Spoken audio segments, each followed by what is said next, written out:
One of the most important basic notions to nail down in linguistics is the difference between phonetics and phonology.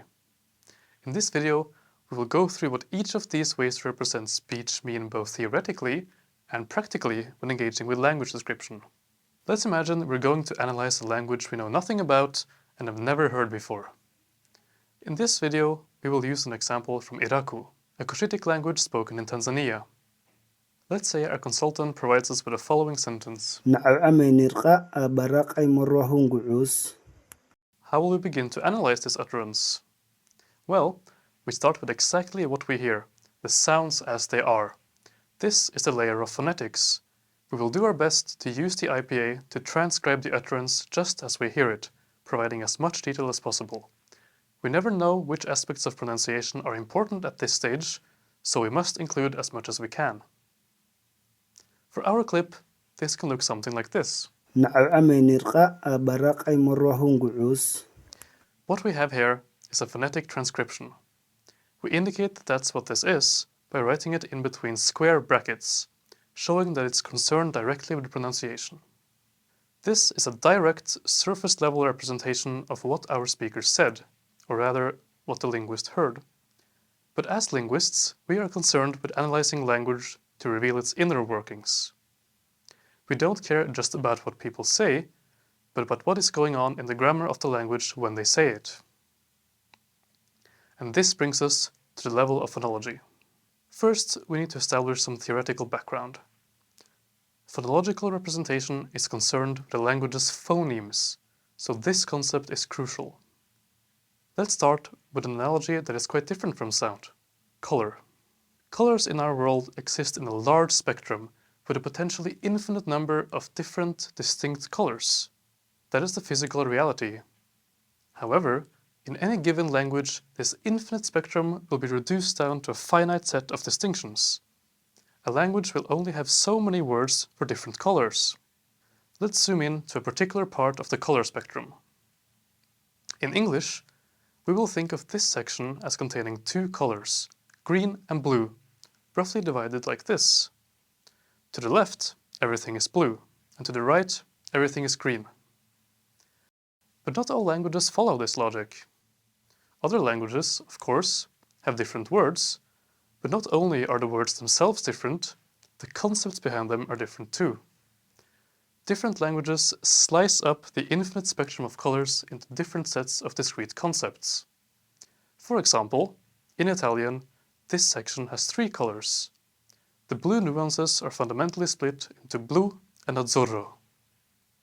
In Setswana, however, all of these nuances belong to a single category under the term tala. The reality of the colors is always the same, but crucially, languages categorize that reality in different ways. Language sounds function quite similarly. Phonetics are about the objective reality of sound coming out of a speaker's mouth, but each language also has an internal way to slice up that sound into abstract categories. For example, when a sonorant consonant like L appears after an aspirated stop in English, it can optionally be devoiced. In a word like play, I can say play or play, and it will be the same word. The two sounds L and th are not in different categories in English. This is because in English, voiceless th and voiced L do not contrast. In other languages, this may be different. In Iraku, the reality of phonetics is sliced up such that lau, to hit, and hlau, to get, are different words. The only difference is that one has l and the other th. In English, those sounds belong to the same category. We can exchange one for the other. In Iraku, these two sounds are categorically different. There is a phonemic distinction here. In other words, they are different phonemes. When we write phonemes, we put them in between slashes. In this diagram, the phonetic reality of pronunciation is in square brackets, and the abstract phonemes underlying pronunciation in between slashes. A phoneme, then, is an abstract, conceptual unit of a language's sound system, which corresponds to one or several actual pronunciations. These actual pronunciations are called allophones of that phoneme. In English, l and th are allophones of the same phoneme, but in Iraku they belong to different phonemes. Let's make this a bit more practical. How do we go about establishing which phonemes a language has? When we encounter two different sounds, and we are unsure of their underlying phonological status, the first thing we need to do is establish whether they contrast. Can you replace one with the other and get a different word? For instance, the English words sat and set have vowels that are very similar acoustically, but they are phonemically distinct. You cannot replace the vowel a in sat with e without changing the meaning. When two words differ in only a single phoneme, we call them a minimal pair. If you have such a minimal pair, you can be very certain that you are dealing with two different phonemes. In some languages, establishing phonemes can be a bit trickier than this and require some creative tests. But finding minimal pairs will work the majority of the time. Finding phonemes is essentially about finding out what contrasts there are. With this in mind, let's return to Iraku. We can start with this word from our example clip. It contains the central pharyngalized vowel U. What is the phonemic status of this vowel? Is it distinct from U? Let's ignore the tones for now. The first question we ask is whether we have any minimal pairs. They are not in this sound clip, but the closest minimal pair in the language are these words. Put. Put. Here, it might appear as if these vowels are distinct, right? But this is where context is important.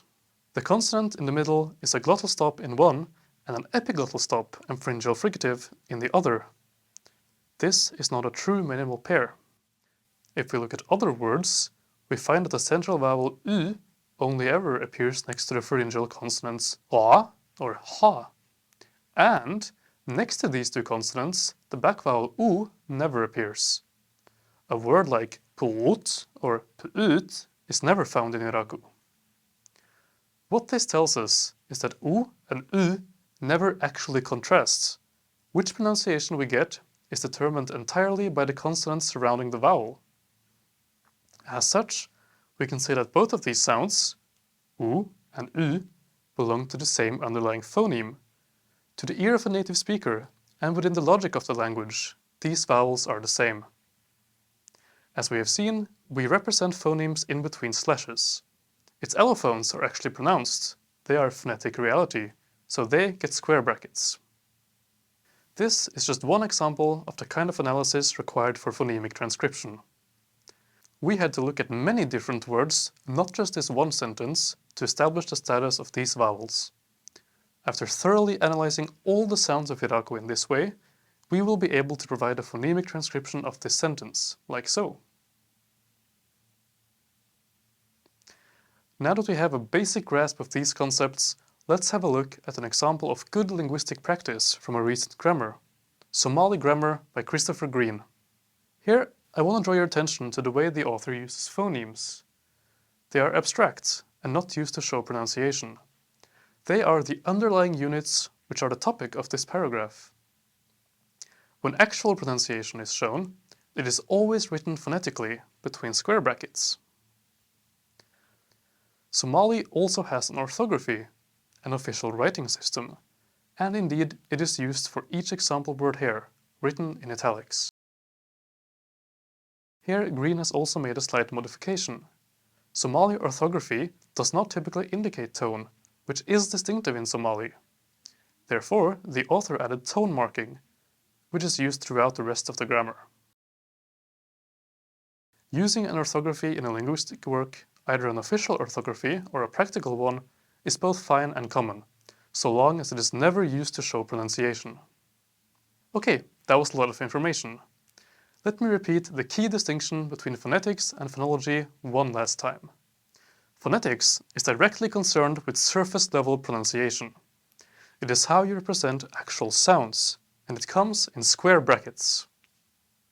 Phonology, on the other hand, is an analysis. It represents how the sound system of a language functions, but not the sounds themselves. You can never hear a phoneme, and fundamentally, it is about contrast. We write phonemes in between slashes. If you manage to keep that in mind, you will do well. Good luck!